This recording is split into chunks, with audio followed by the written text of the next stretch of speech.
Mutual Broadcasting System presents The Mysterious Traveler, written, produced, and directed by Robert A. Arthur and David Cope, starring one of radio's foremost actors, Chuck Webster, in It's Only Money.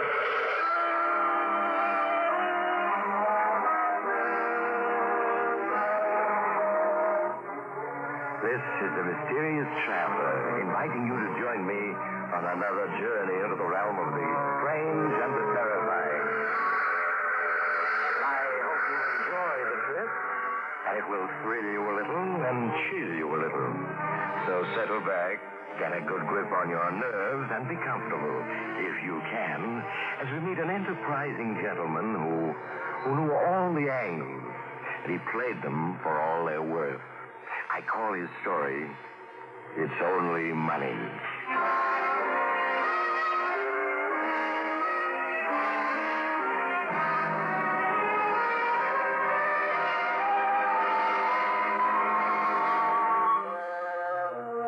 My friend Charlie Ruffing is a highly educated man. He has a degree from the School of Experience, and he's done postgraduate work at Larceny College to win an advanced degree as expert chiseler and all-around confident man. If there's a way of making easy money he hasn't tried, it's not worth trying. That's right, but I'm reforming. Beginning now, I'm never going to touch another dishonest dollar. You think I don't mean it? Just listen to my story and see. Let's go back a few months. I was doing all right cleaning up on the ponies. I'd worked out a brand new system, see? I owned 8 different racehorses under 8 different names. I had a different trainer and jockey for each horse.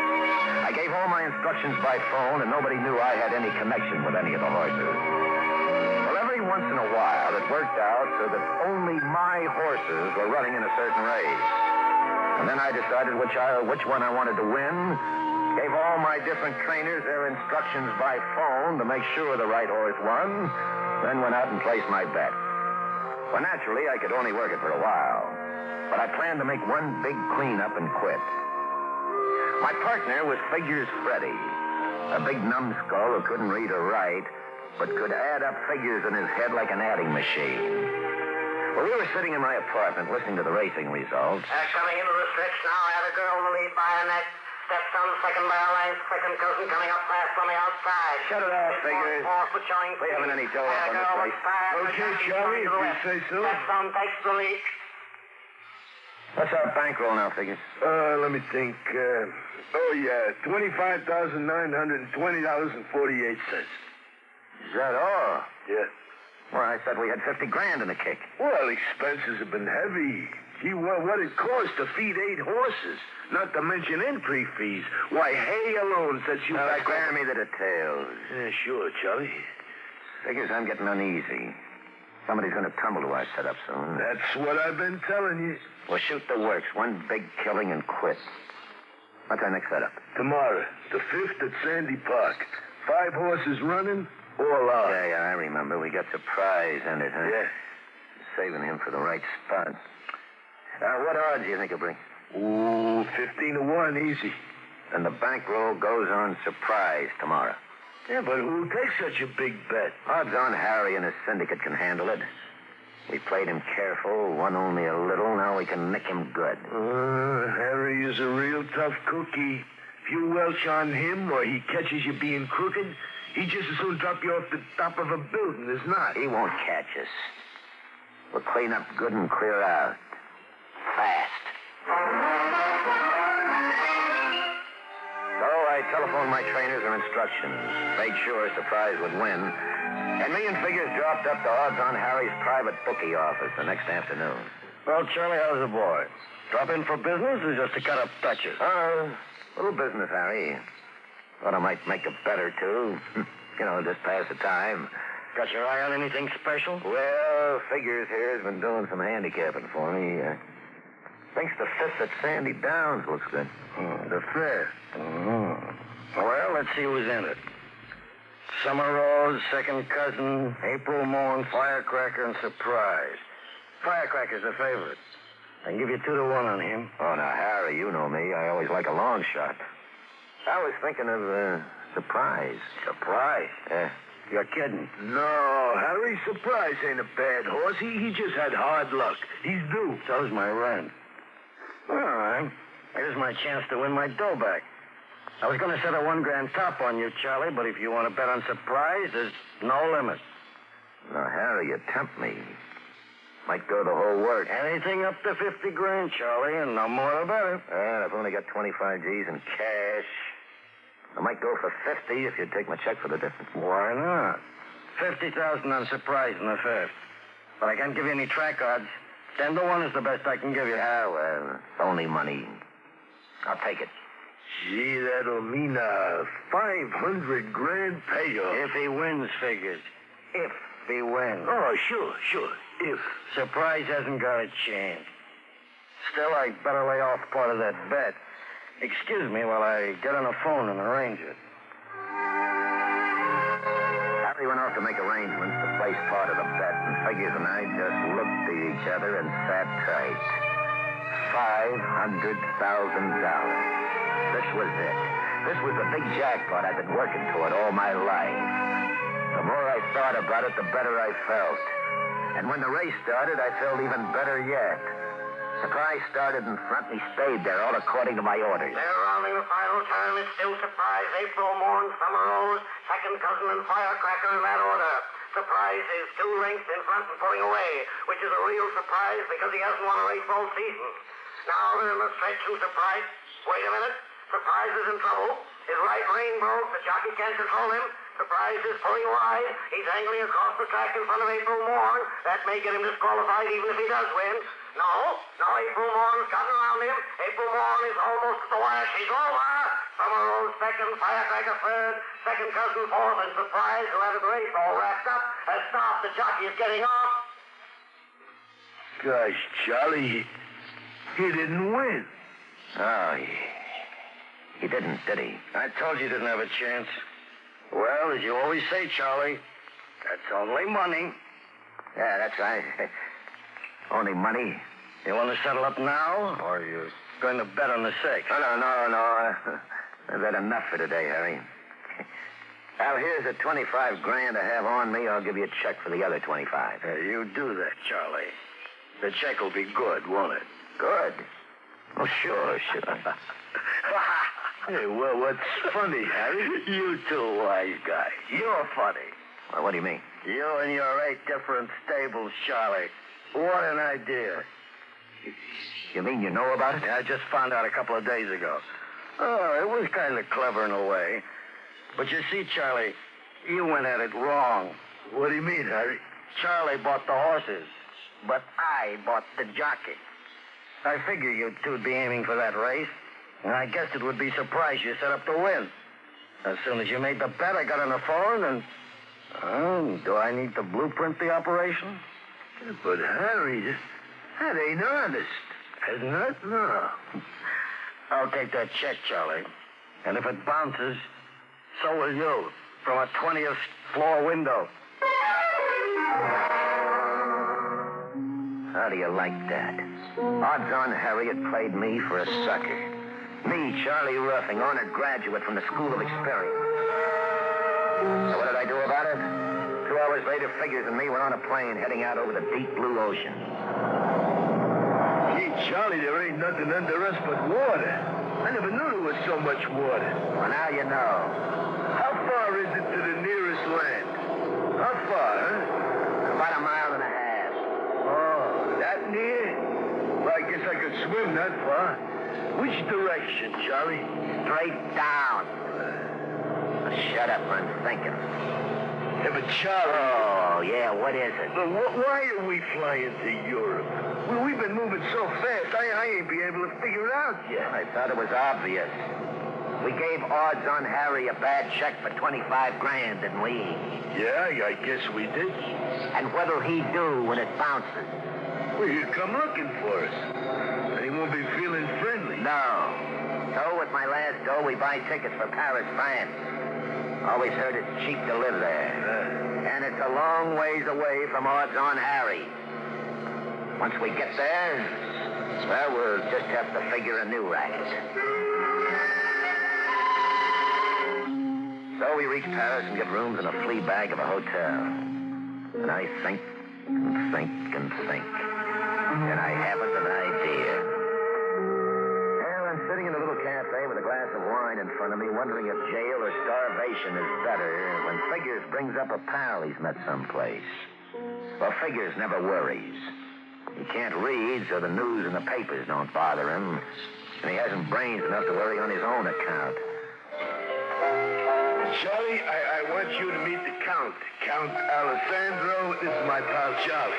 It is a pleasure. Well, sit down, Count. Are you French? Well, I am part French, part Swiss, part Belgian, part Italian. Well, a man of parts, huh? Have a drink. You're most kind. Garçon, another bottle of wine. Well, what's your racket, Count? Pardon? What's your game?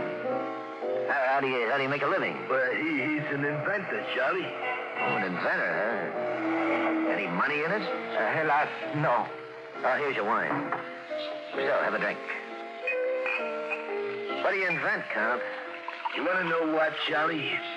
He's invented a machine for making money. What kind of money? Any kind of money, my friend. French, English, American. Well, then why aren't you rich? I dare not use my own invention. I must confess it, too timid. Oh? I am afraid of the police. But I live in hopes of meeting someone who will know how to cash out, as you say in America. Well, Count, you're beginning to interest me. I suspect you're trying to work a racket on me.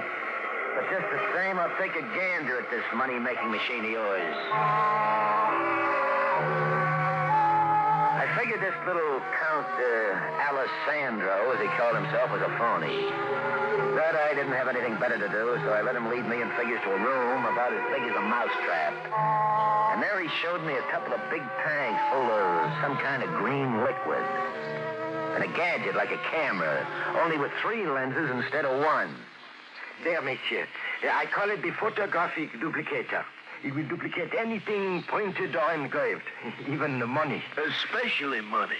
Hey, show Charlie those French bills you turned out, Count. Oui, in my pocket. You see, Monsieur Charlie, 1,000-franc notes. Uh-huh. Hey, they look good. Boy, they look very good. Yes. Can you spend them? Oh, but yes. Except I am so timid. I'm afraid of the police. I am afraid to enlist aid from les Apaches, our French gangsters. So? I have this wonderful invention. I don't even know what to do with Well, it. now, don't start weeping. You said something about American money.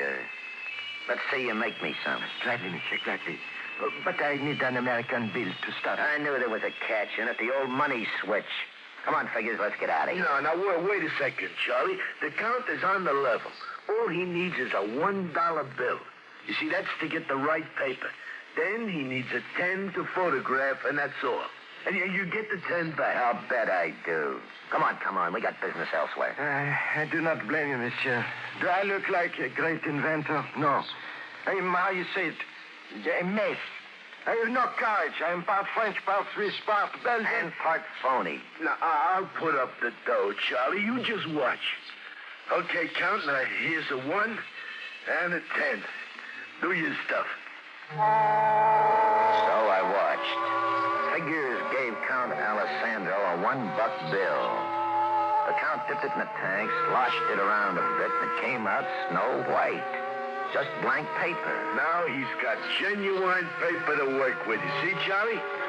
Okay, Count. Turn it into a 10. So next the Count took a $10 bill and put it inside his funny camera. And then he dipped the blank paper that had been a 1 into a green solution. He took it out, dried it, and then he put it inside the camera, too. Turned on a bright light for about 5 seconds and took it out again. It was still blank. Sure, it's still blank, Charlie. That's got to be developed, like a photograph. Go ahead. Show him, Count. So the Count dipped the blank bill into a red solution. He sloshed it around. Gradually, it started to darken. It became light green and then dark green. Then he took it out and he handed it to me. It was a $10 bill. So good, even a tax collector would have accepted it. There, you see, Charlie? Here's my $10 bill, and here's the... Photographic duplicate. Yeah. It's exactly the same, even the serial number. Hey, maybe you got something here. Sure, we got two $10 bills where we only had one. And the extra one is genuine, too, Charlie. That's the first genuine counterfeit ever made. You see, Mr. Charlie, it's a great invention, yes? Count, this is the greatest invention since the parimutuel machine. And me and figures are the boys to work it.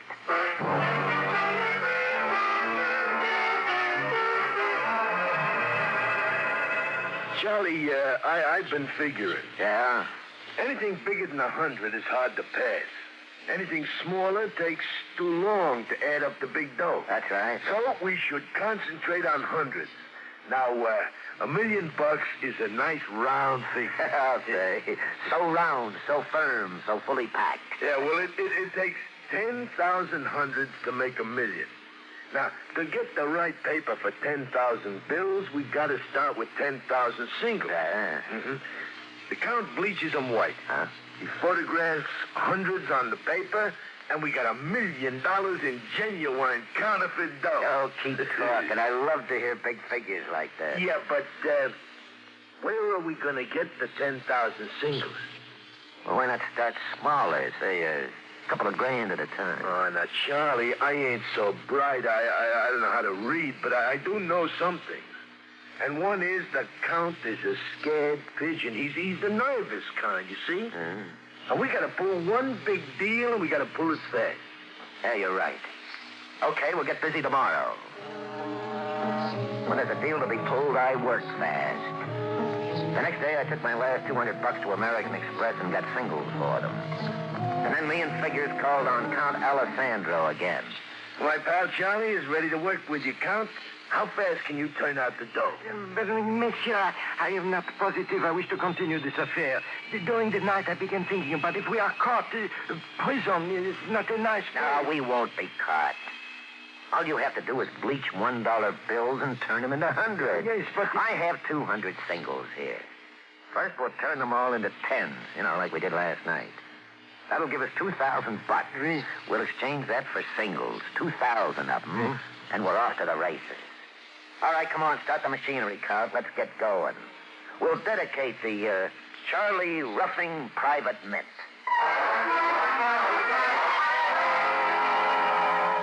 Well, we worked as fast as we could. It took a week to turn those singles into tens with a Count photographic duplicator. And then I had to exchange those tens for more singles. Well, that was trickier. A sudden flood of American money in Paris might make somebody suspicious. So Figures and I went about it real carefully.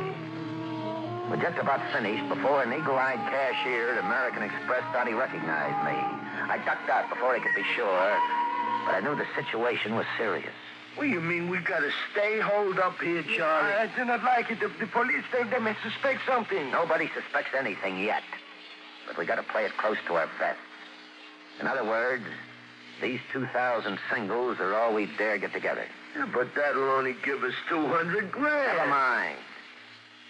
Get me back to the good old USA with $200,000 in the Count's formula, and in a year I'll own the joint. Figures and I rented the room next to the Count, and we buckled down to business. First, we bleached the 2,000 singles into clean white paper. Then we ran into an obstacle. Monsieur, I regret to say it, we have not provided a $100 bill for me to photograph. Hey, that's right. What'll we do, Charlie? Well, we'll just get one, that's all. Yeah, but we got no cash left. We bleached it all white. For Pete's sake. Why, you stupid brain. Wait, monsieur. I recall. We have still in the camera the $10 bill from the last operation. Well, that's better. Make up about 510, see? That's for expenses and passage money. Once we start making the hundreds, we're not going to develop any of them. They're going to the States with us as clean white paper, photographic paper, see? Yes. All right, that way we don't run any risks. And anybody who searches our baggage only finds blank paper. We'll dip the stuff in a Count solution back in New York when we're safe. Oh, sure. That's smart, Charlie. All right, now you two get busy. When you got the tens made, go buy a $100 bill someplace. Don't go to a bank. Maybe being alerted or something. Look, there must be a money-changing joint handy. Oui, monsieur. I know one. He's very unscrupulous, but he never asks questions. Well, then go to him. Figures you go along, see the count doesn't get gypped. Yeah. All right, now get going and let me get a little shut-eye, will you? I'm just dead on my feet.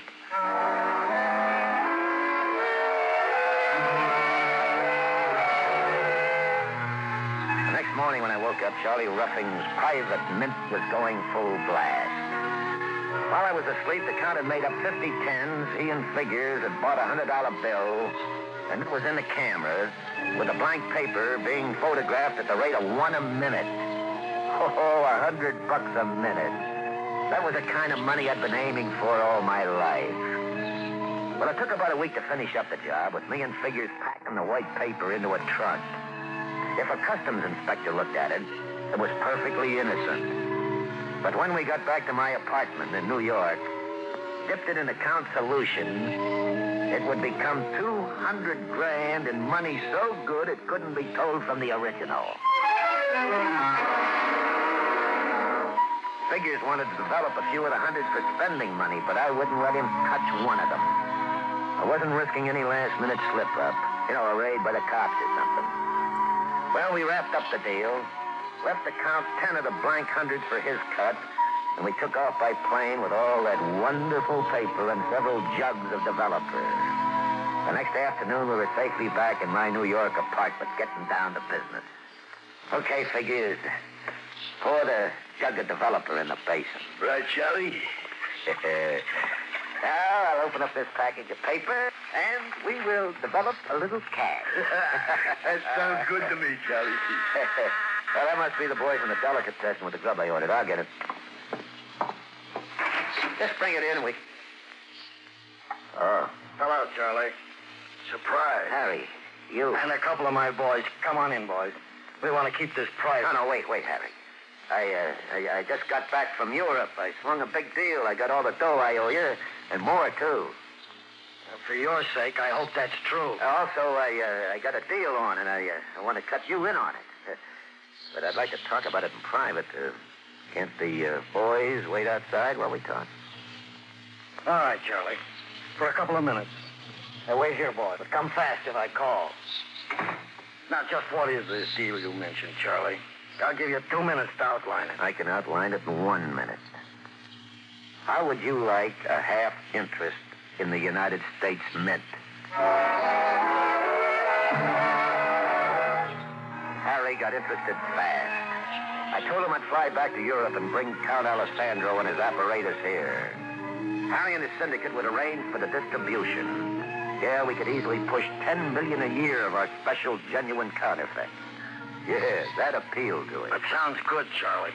If true. Harry, we can demonstrate right on the spot. We've got the paper, we've got the developer. Figures. Yeah, Charlie. Develop a $100 bill for Harry. Sure, Charlie. Well, our first 100, Harry. We'll frame it for a souvenir, huh? How's it coming, Figures? It's turning green. Hey, you see Charlie there, Harry? Hey. I'll be a horse's uncle. Hey, I can see the figures in the corner. 100. Another couple of seconds, it'll be ready, and then I'll try. So you see, Harry, what a big thing this is? Yeah, we can develop an international syndicate. England, France, Switzerland, Sweden even. Yeah. Why, we'll load everything in sight before we finish. Okay, it's all done. Here it is, Harry. Hey, that sure does look pretty, doesn't it? Oh, beautiful. Yeah. Looks just like... Why, you two-timing chiselers. Huh? You double-crossing crooks. What kind of a gag is that? Something's wrong. Plug him. Yes, you two. I'll make you so soft. Catch him. Yeah, I got him. Lower him gently. Yeah. That's it. Now, let me see that $100 bill. Oh, for the love of mud. What, Charlie? Trouble. Let's go fast down the fire escape.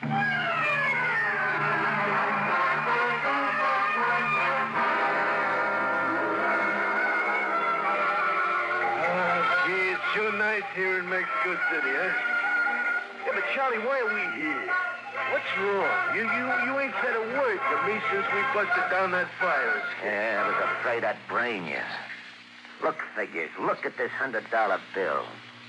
Read what it says. Yeah, well, I can't read, Charlie. You know that. I can read the numbers, though. 100, there's nothing wrong there. Yeah. But the writing says, Bank of Richmond, $100, Confederate States of America. Yeah, I thought it's the United. It is the United States, but the Confederate States existed only during the war between the states. Oh. Crooked money changer in Paris pawned it off on you in a cart. Because neither of you could read English, it's an old Confederate bill. We just counterfeited $200,000 in worthless Confederate money. So here I am, stuck in Mexico City. But I got a big deal on, see? I just bought an old map showing where $2 million in Aztec treasure's hidden. And if you want to go in with me and you got $10,000 for expenses, it's a deal. We'll clean up yet. And you don't have to worry about me cheating you out of your share. I'm taking a resolution for 1952. Charlie Ruffing isn't taking any more dishonest money. Confederate money, that is.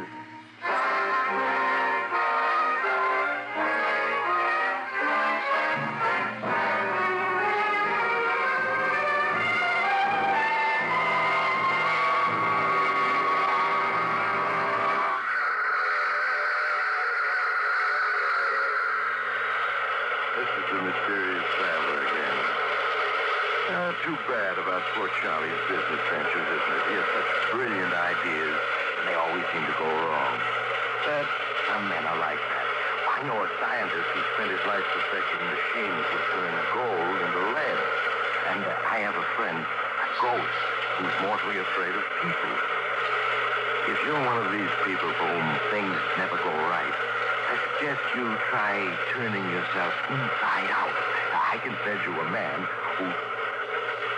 Oh, you have to get off here. I'm sorry. But I'm sure we'll meet again. I take this same train every week at this same time.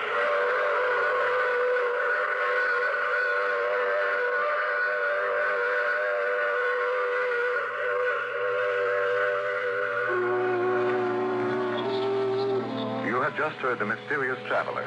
Now you can follow other tense and suspenseful adventures of the Mysterious Traveler in the current issue of the Mysterious Traveler magazine, now available. In our cast with Chuck Webster, William Zuckert, and Albert Oppenheimer, with Maurice Tarplin starred in the title role.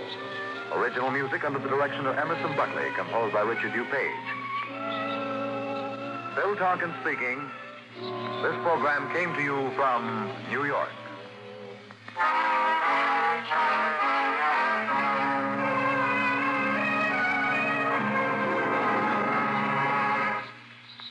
Do you like stories of mystery, of eerie adventure, of things dark and unseen?